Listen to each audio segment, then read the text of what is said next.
Good morning વિદ્યાર્થી મિત્રો, હવે ચેપ્ટર 10 જે આપણું સંપૂર્ણપણે પૂર્ણ થઈ ગયું છે. હવે એ ચેપ્ટરને લગતા MCQ બરાબર એની આજથી આપણે એક શરૂઆત કરીએ છીએ મિત્રો. તો એક જ લેક્ચરની અંદર મોટા ભાગના MCQ નો સમાવેશ તો થઈ જ જાય છે. જોઈએ કેટલા લેક્ચર MCQ ના બને છે. હવે આપણું ચેપ્ટર 10 જે ખરું માનવ કલ્યાણમાં સૂક્ષ્મ જીવો બરાબર એક્સ્ટ્રા પોઈન્ટ સાથે મેં તમને ભણાવી દીધું છે. તો બરાબર હવે MCQ જોઈએ આપણે. પહેલો એક્ઝામ્પલના MCQ જોઈશું મિત્રો. એક્સરસાઇઝ 1 સુવેઝ પ્રક્રિયામાં મોટા પ્રમાણમાં ઉત્પન્ન થતા સ્લજ પર કઈ પ્રક્રિયા કરવામાં આવે છે? મિત્રો મોટા પ્રમાણમાં ઉત્પન્ન થતો સ્લજ બરાબર, તો એ સ્લજ જે ખરો આપણે યાદ હશે મિત્રો કે ભાઈ એનરોબિક ડાયજેસ્ટર બરાબર, કે જેની અંદર હજમ ટાંકો જેને આપણે કીધેલો કે જ્યાં એ સક્રિય સ્લજનું મતલબ વિઘટન થાય છે અને ત્યાં આપણને બાયોગેસ પણ પ્રાપ્ત થતો જોવા મળે છે. તો અહીંયા આપણને ઓપ્શનમાં આપેલા છે ડાયજેસ્ટર, સક્રિય સ્લજ, રસાયણ કે ઓક્સિડેશન જળાશય બરાબર. તો જ્યારે આપણે આવા ઓપ્શન જોઈએ છીએ મિત્રો, તો અહીંયા આપણને સ્પષ્ટપણે જોવા મળે છે કે આન્સર આપણો શું બનશે મિત્રો? એ બનતો જોવા મળે છે. કે એમની ઉપર કઈ પ્રક્રિયા કરવામાં આવે છે? એનરોબિક ડાયજેસ્ટર વાળી પ્રક્રિયા એના ઉપર કરવામાં આવે છે. ચલો ક્લિયર. આગળ મિથેનોજેન બેક્ટેરિયા સામા જોવા મળતા નથી? મિત્રો સમજો, મિથેનોજેન બેક્ટેરિયા સામા જોવા મળતા નથી. ઢોરના પ્રથમ આમાશયમાં, ગોબર ગેસ પ્લાન્ટમાં, પાણી ભરેલા ડાંગરના ખેતરમાં કે સક્રિય સ્લજમાં? શું કીધું? મિથેનોજેન બેક્ટેરિયા સામા જોવા મળતા નથી. રેડી? હવે મિત્રો બધા જ ઓપ્શન ઓકે છે. છેલ્લો ઓપ્શન તમે જો મિત્રો, સક્રિય સ્લજ.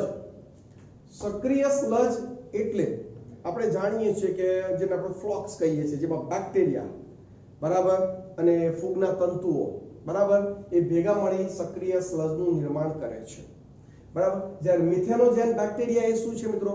અજારક બેક્ટેરિયા છે. ખ્યાલ આવે છે કે નહીં? તો સક્રિય સ્લજ તો જારક જેવી સજીવોનું એક સહજીવનનું ઉદાહરણ છે. મતલબ સહજીવન એટલે સાથે એક ગ્રુપ બનતું જોવા મળે છે. તો સીધી વસ્તુ છે કે મિથેનોજેન બેક્ટેરિયા સક્રિય સ્લજમાં તો જોવા ન જ મળે બરાબર. ઓકે, પણ બાકીના ઓપ્શન ઢોરના પ્રથમ આમાશય મિત્રો, એમાં તો મિથેનોજેન્સ અજારક બેક્ટેરિયા હતા જ.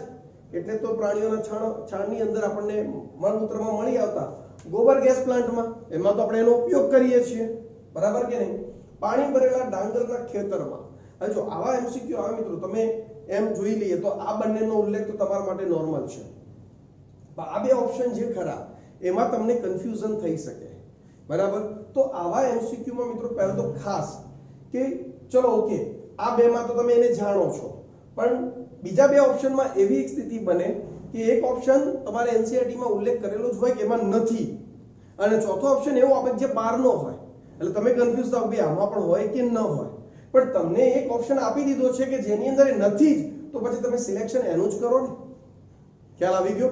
અચ્છા, પાણી ભરેલા ડાંગરના ખેતરમાં બરાબર. તો ડાંગરના ખેતરની અંદર મિત્રો સાયનોબેક્ટેરિયા અને બીજા બધા સજીવો પણ વસવાટ કરતા હોય છે, અને સેલ્યુલોઝ હોવાનો, અને સેલ્યુલોઝ હોય તો સેલ્યુલોઝના પાચન માટે મિથેનોજેન્સ નામના બેક્ટેરિયા હોય છે. ખ્યાલ આવે છે કે નહીં? એટલે બની શકે એ ત્યાં પણ જોવા મળી શકે છે, જ્યારે અહીંયા તોય નથી 100%. ખ્યાલ આવી ગયો? તો આ રીતે પણ આપણે MCQ સોલ્વ કરવાના થતા હોય છે. તો અહીંયા આન્સર આપણો શું બનશે? ડી બનતો જોવા મળે છે. ચલો ક્લિયર છે? ઓકે, આગળ વાત કરીએ.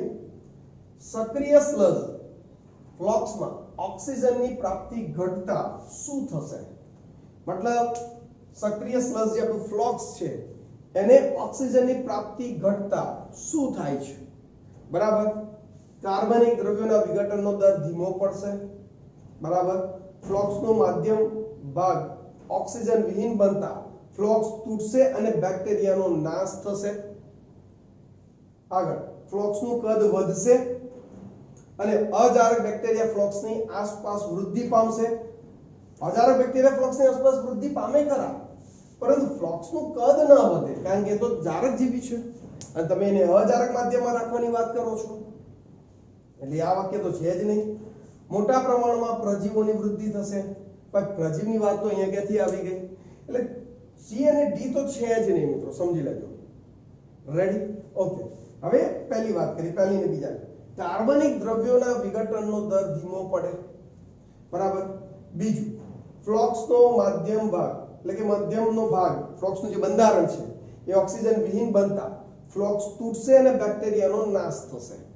અચ્છા, જ્યારે દેખીતી રીતે જોવા જઈએ મિત્રો તો બંને વાક્યો આપણને સાચા જ લાગે છે, બરાબર કે નહીં? કે ભાઈ કાર્બનિક દ્રવ્યોનો વિઘટનનો દર ધીમો પડશે, પરંતુ અહીંયા એમ કીધું ઓક્સિજનની પ્રાપ્તિ ઘટતા. હવે ઓક્સિજન મળતો જ નથી તો સીધી વસ્તુ છે કાર્બનિક દ્રવ્યોનું વિઘટન ટોટલી બંધ થઈ જશે ઓક્સિજનની ગેરહાજરીમાં, બરાબર. જ્યારે બીજા ઓપ્શનમાં શું કીધું? ફ્લોક્સનો માધ્યમ ભાગ એટલે કે એનું બંધારણ ઓક્સિજન વિહીન બનતા ફ્લોક્સ તૂટશે અને બેક્ટેરિયા શું થશે? નાશ પામશે. એટલે ઇવન ફૂગ અને બેક્ટેરિયા બંનેનો નાશ થવા લાગે છે. એ બંને એ તો આપણે એનરોબિક જે ડાયજેસ્ટર જે આપણું ખરું સ્લજ ડાયજેસ્ટર કે જેની અંદર આપણે ફ્લોક્સનું મતલબ કે સક્રિય સ્લજનું શું કરીએ? વિઘટન કરીએ, ત્યાં તો આપણે બાયોગેસ આપણને પ્રાપ્ત થાય છે. યાદ આવે છે કે નહીં મિત્રો? બરાબર. તો અહીંયા સચોટમાં 100% રીતે મિત્રો આપણનો આન્સર શું જોવા મળે? બી જોવા મળે કે ભાઈ ફ્લોક્સનો માધ્યમનો ભાગ ઓક્સિજન વિહીન બનતા ફ્લોક્સ તૂટશે અને બેક્ટેરિયાનો શું થવા લાગે? નાશ થવા લાગે છે. ચલો, ક્લિયર છે? ખ્યાલ આવી ગયો મિત્રો? આગળ વાત કરીએ, ધ્યાન આપજો.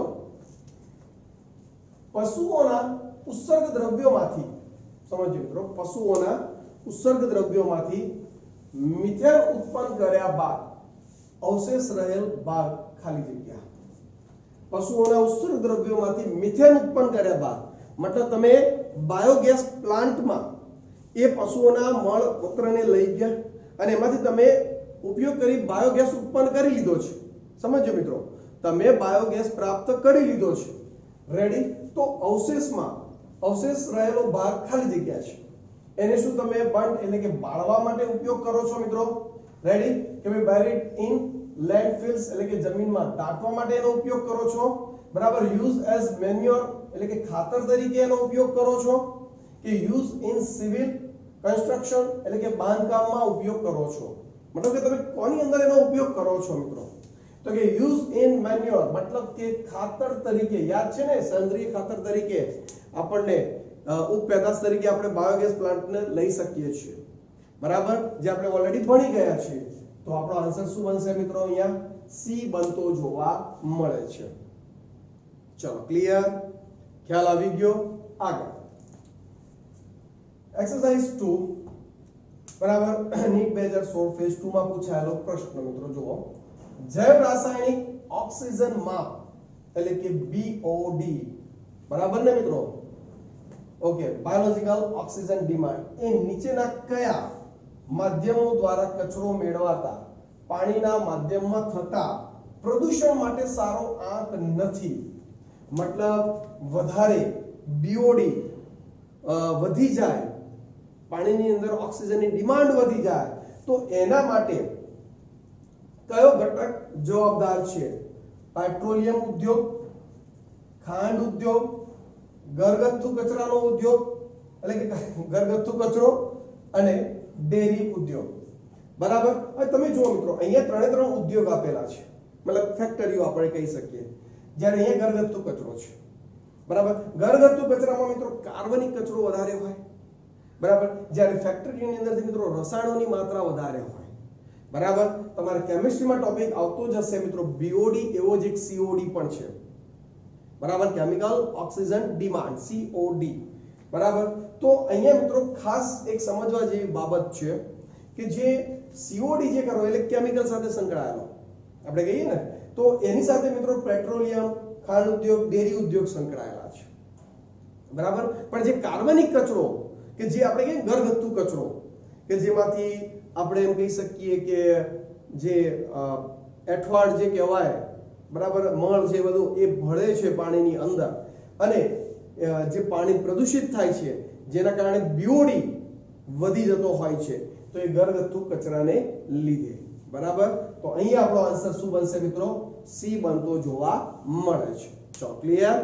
આગળ, નીચે પૈકી કઈ વનસ્પતિ ફ્રેન્કિયા સાથે સહવાસ ધરાવે છે મિત્રો? નીચે પૈકી કઈ વનસ્પતિ ફ્રેન્કિયા સાથે સહવાસ ધરાવે છે, મતલબ કે સાથે જીવન ચક્ર પૂર્ણ કરવામાં વસવાટ સાથે જોવા મળતો હોય? અલ્ફાલ્ફા, અનસ, સ્વીટ પી કે મસૂર એટલે કે લેન્ટિલ. બરાબર. હવે આ જ વસ્તુ નીટ 2017 માં પૂછાયેલો પ્રશ્ન છે મિત્રો. આ જ વસ્તુ મેં તમારી સાથે જ્યારે ટોપિક ભણાવતો હતો ત્યારે ચર્ચા કરી હતી. બરાબર, કીધેલું તમને કે ફ્રાન્ક્રિયા, અલ્નસ જે ખરી એના સાથે સહજીવીના ઉદાહરણમાં આપણે જોયેલા. બરાબર કે ભાઈ નાઇટ્રોજન સ્થાપક તરીકે. બરાબર, લખાણ મેં તમને કીધેલું કે જે ટોપિક એક્સ્ટ્રા ભણાવું છું પોઝ કરી અને એને લખી દો. આશા રાખું તમે લખ્યું હશે તો 100% એમસીક્યુ તમને તરત જ ક્લિયર થઈ ગયો હશે. બરાબર, તો આ પોઈન્ટ યાદ રાખીશું આપણે. આપણા એક્સ્ટ્રા પોઈન્ટ એ અગત્યના જ છે એટલે એને બધાને તમારે નોંધ કરેલી હોવી જોઈએ જ. અને હું તો કહું છું શક્ય હોય તો બુકની અંદર જ નોંધ કરતા જાઓ. બરાબર, જેથી તમને પાછળ તકલીફ પડે નહીં. આગળ, નીચેનામાંથી કેટલા મુક્તજીવી નાઇટ્રોજન સ્થાપક છે? બરાબર, હવે આપણને ઓપ્શનમાં આપેલા છે 3, 4, 5, 6. પણ અહીંયા એક લિસ્ટ આપેલું છે જો મિત્રો. રાઇઝોબિયમ, નોસ્ટોક, એનાબિના, એઝેટોબેક્ટર, ક્લોસ્ટ્રીડિયમ અને રોડોસ્પાઇરિલિયમ. મિત્રો જારક જીવી મતલબ કે જે મુક્તજીવી હોય કે સહજીવી હોય, નાઇટ્રોજન સ્થાપકનું આખું એક ગ્રુપ મેં તમને આપી દીધેલું છે. બરાબર, અને એ જો તમે તૈયાર કર્યું હશે તો મિત્રો આ ટાઈપનો એમસીક્યુ તમારા માટે કાંઈ જ નથી. તમે તરત જ એને સોલ્વ કરી શકો છો. બરાબર, જોઈએ કોણ કોણ આપેલા છે મિત્રો. તો કે રાઇઝોબિયમ. તો મિત્રો રાઇઝોબિયમ તો આપણે જાણીએ છીએ સિમ્બી કુળની વનસ્પતિઓ, પેલી કઠોળ વર્ગની વનસ્પતિઓના મૂળના અંદર આવેલી મૂળ ગંડિકાઓ. બરાબર, તો એની અંદર રાઇઝોબિયમ નામના બેક્ટેરિયા તો સહજીવન વાળા છે. બરાબર કે નહીં? નોસ્ટોક યસ મુક્તજીવી છે. એનાબિના મુક્તજીવી છે.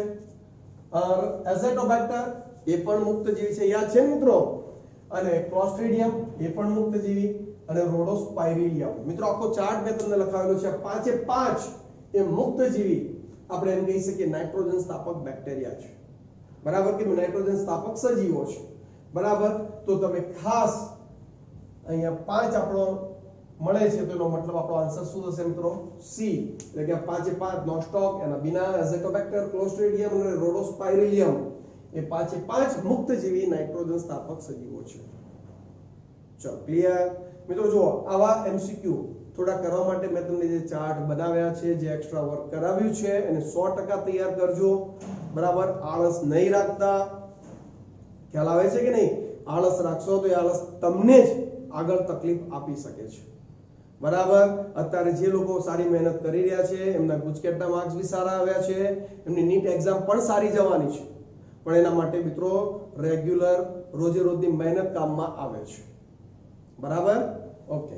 આળસ મિત્રો ખરેખર તકલીફ આપી રહી છે. બરાબર, અને સમય એવો ચાલી રહ્યો છે. રેડી? તો પરફેક્ટ મહેનત કરો.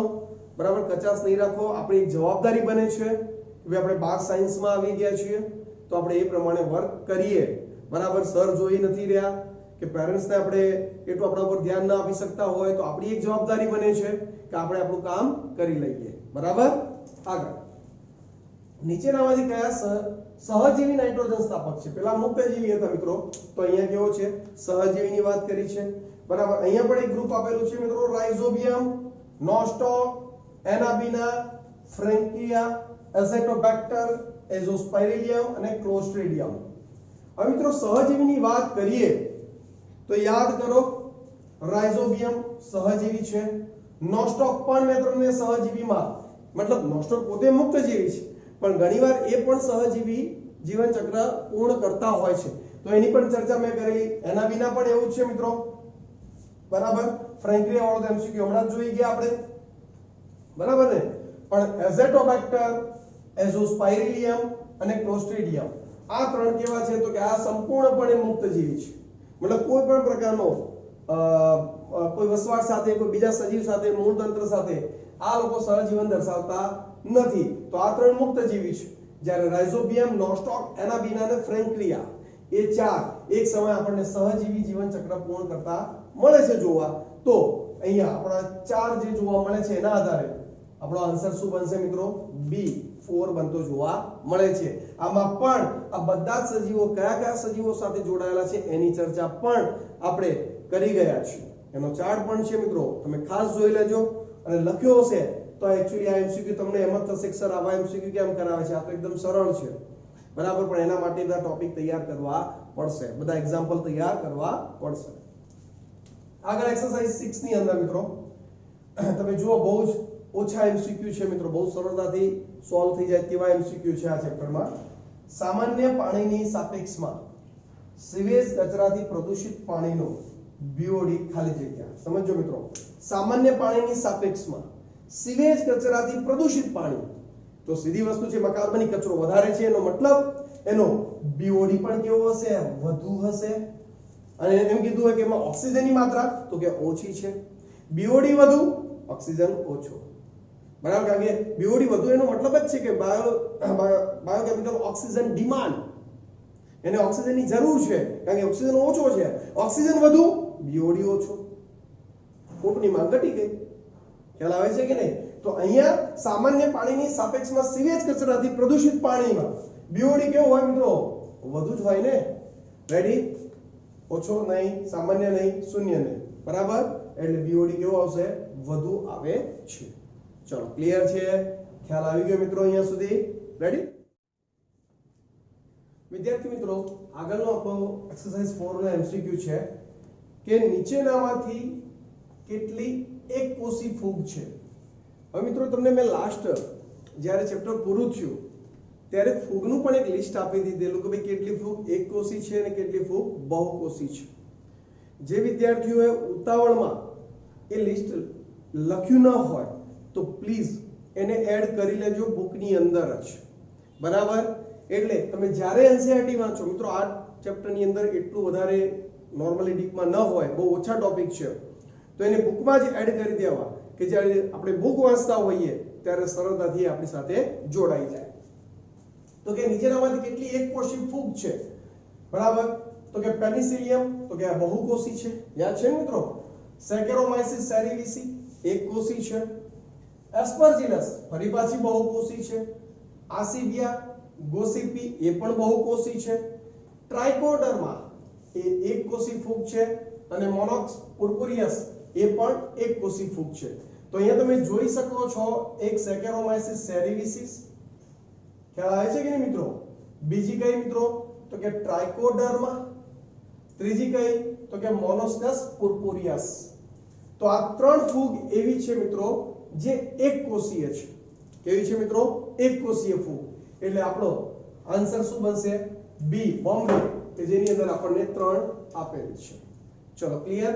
અને બાકીની 3 કેવી છે મિત્રો? બહુકોષીય ફૂગ છે. રેડી છે? આગળ એવો જ એક આગળ MCQ છે મિત્રો, નીચેનામાંથી કેટલા વિટામિનનું નિર્માણ ફૂગ દ્વારા થાય છે? હવે વિટામિન B2, B12 યાદ છે કે નહીં મિત્રો? તો એ બધા વિટામિન જે ફૂગ દ્વારા કે જે બીજા સૂક્ષ્મજીવો દ્વારા નિર્માણ પામે છે એનું લિસ્ટ પણ આપણે ચર્ચા કરી ગયા છે, બરાબર. તો અહીંયા રિબોફ્લેવિન એટલે મિત્રો વિટામિન B2, સાયનોકોબાઇલેમાઇન મતલબ કે vitamin B12, ascorbic acid vitamin C, તો અને નિયોસિન, આવા 4 વિટામિનનો અહીંયા આપણને ઉલ્લેખ કરેલો છે, બરાબર. હવે નીચેનામાંથી કેટલા વિટામિનનું નિર્માણ ફૂગ દ્વારા થાય છે? એક્ચ્યુઅલી કયા વિટામિનનું આવવું જોઈએ, થોડી ભૂલ છે પ્રશ્ન પૂછવામાં, પણ એ આપણને ખબર પડી જાય. તો કે નીચેનામાંથી કયા વિટામિનનું નિર્માણ ફૂગમાંથી થાય છે મિત્રો? તો અહીંયા તમને યાદ આવવું જોઈએ કે જે રિબોફ્લેવિન જે ખરી, બરાબર, જે વિટામિન B2 છે મિત્રો, એ આસિબિયા ગોસિપી નામની ફૂગ, કઈ મિત્રો? આસિબિયા ગોસિપી નામની જે ફૂગ જે ખરી એમાંથી રિબોફ્લેવિન વિટામિનનું નિર્માણ થતું જોવા મળે છે. રેડી મિત્રો? અહીંયા જુઓ, અહીંયા હું તમને કોઈ થિયરી એવા કોઈ MCQ નથી કોન્સેપ્ટ બેઝ કે હું તમને અહીંયા સમજાવવા બેસી શકું. અહીંયા તો સીધો આન્સર જ બનતો હોય, આવા ચેપ્ટરની અંદર સીધો આન્સર બને છે, બરાબર કોન્સેપ્ટ બેઝ હોય તો એમાં આપણે થોડી મહેનત કરીએ કે ભાઈ આમાં આમ થશે તો આમ થાય, આમ થશે તો આમ થાય. અહીંયા એવું કઈ છે જ નહીં. ઓકે, વિટામિન B2 એટલે કે રિબોફ્લેવિન નું સંશ્લેષણ કોણ કરે છે? કોના દ્વારા? તો કે આસિપિયા ગોસિપી ફૂગ દ્વારા થતું જોવા મળે છે. બરાબર, બાકીના એક્ઝામ્પલ પણ અલગ અલગ સજીવો દ્વારા નિર્માણ પામતા જ છે. બધું લિસ્ટ મેં તમને આપી દીધું છે ઓલરેડી. ચલો ક્લિયર. આગળ, નીચેનામાંથી કેટલા જૈવ નિયંત્રણમાં ઉપયોગી છે? મિત્રો એનસીઈઆરટી નો બેઠો પ્રશ્ન છે આ. હા, લેડીબર્ડ, ડ્રેગનફ્લાય, એફ્રિડ્સ, મચ્છર, બકુલો વાયરસ અને ટ્રાઇકોડર્મા. મિત્રો યાદ કરો, લેડીબર્ડ અને ડ્રેગનફ્લાય ભૃંગ કીટકો જે અનુક્રમે એફ્રિડ્સ અને મચ્છરથી તમને શું આપે? છુટકારો આપે છે. યાદ આવે છે કે નહીં? બરાબર, એટલે કે લેડીબર્ડ અને ડ્રેગનફ્લાય એ આ બંનેથી તો આપણને ખેતરની અંદર મતલબ કે ખેતીમાં આ બંનેથી છુટકારો આપે છે. આ બંને તો એટલે આ બંને તો આપણા માટે નુકસાનકારક હતા ને એનાથી આપણે આ બંનેને છુટકારો આપ્યો તો આ બંને આપણા માટે ફાયદાકારક થયા. રેડી. બકુલો વાયરસ મિત્રો સૂત્રકૃમિઓ જેવા સજીવોની અંદર એનો નાશ કરવા માટે ખરેખર ખૂબ જ ફાયદાકારક સાબિત થયો છે, કીટકોનો નાશ કરવા માટે. બરાબર, અને ટ્રાઇકોડર્મા વનસ્પતિના મૂળ તંત્રને અને અમુક કીટકોથી રક્ષણ આપવા માટે ટ્રાઇકોડર્માનો પણ ઉપયોગ થાય છે. તો એક આ બંને બકુલો વાયરસ અને ટ્રાઇકોડર્મા એ પણ આપણા માટે કેવા છે મિત્રો? ફાયદાકારક સાબિત થતા જોવા મળે છે. કોની અંદર? તો કે જૈવ નિયંત્રણમાં. ચલો ક્લિયર. તો કે લેડીબર્ડ, ડ્રેગનફ્લાય, બકુલો વાયરસ અને ટ્રાઇકોડર્મા. રેડી. તો એ ચાર સજીવો જે ખરા એ આપણને જૈવ નિયંત્રણમાં કેવા છે? ઉપયોગી છે. તો A B C D મતલબ કે D ની અંદર આપણને કીધેલું છે કે કેટલા સજીવ છે? તો કે ચાર સજીવો જે આપણને ઉપયોગી જૈવ નિયંત્રણમાં થાય છે. ચલો ક્લિયર. ખ્યાલ આવી જાય. મિત્રો જુઓ, અહીંયા તમે આ બધા જ MCQ એવા છે કે જેને એક્સ્ટ્રા પોઈન્ટ મેં જે કરાવ્યા હતા, જેને જોડે જોડે તૈયાર કર્યા હશે એને 100% ક્લિયર થશે. અને બાકીનાને એમ જ લાગતું છે કે ભાઈ આવું તો એનસીઈઆરટી માં કોઈ વર્ણન જ નથી. બરાબર, પરંતુ એ વર્ણન નથી પણ મિત્રો મેં તમને જે નોંધ કરાવી છે, જે એક્સ્ટ્રા પોઈન્ટ લખાવે છે એમાંથી કમ્પ્લીટ આપણા આન્સર સેટ થઈ જાય છે. ચલો ક્લિયર. ઓકે, આવા જ હજુ બીજા MCQ જોઈએ મિત્રો કે ભાઈ નીચેનામાંથી કેટલા મુક્તજીવી જારક બેક્ટેરિયા નાઇટ્રોજનનું સ્થાપન કરે છે? મુક્તજીવી જારક બેક્ટેરિયા. તો જ્યારે મુક્તજીવી જારક બેક્ટેરિયાની વાત આવે છે મિત્રો તો આપણે યાદ હશે મેં તમને એ પણ લિસ્ટ કરાવેલું કે જારક બેક્ટેરિયા, પછી અજારકમાં એ પ્રકાશ સંશ્લેષી અને નોન પ્રકાશ સંશ્લેષી આવા લિસ્ટ મેં તમને લખાવી દીધેલા છે. બરાબર, તો અહીંયા ક્રોમેટીન અજારકજીવી બેક્ટેરિયા છે, એઝોસ્પાઇરિલિયમ જારકજીવી બેક્ટેરિયા છે, એઝેટોબેક્ટર તો કે જારકજીવી બેક્ટેરિયા છે, ક્લોસ્ટ્રીડિયમ અજારકજીવી છે અને મિથેનોકોક્સ પણ અજારકજીવી છે. તો અહીંયા આપણા બે મુખ્ય છે મિત્રો, એક એઝેટો એટલે કે એઝોસ્પાઇરિલિયમ અને બીજું એઝેટોબેક્ટર. આ બંને બેક્ટેરિયા કેવા છે મિત્રો? જારકજીવી એટલે કે મુક્ત જારકજીવી બેક્ટેરિયા છે. તો આપણો આન્સર તો કે જેમાં બે આવતા હોય તે એટલે કે બોમ્બે, કે જેની અંદર એઝોસ્પાઇરિલિયમ અને એઝેટોબેક્ટર એ બંને જારકજીવી મુક્તજીવી નાઇટ્રોજન સ્થાપન કરતા બેક્ટેરિયા છે. બરાબર, ખ્યાલ આવી ગયો.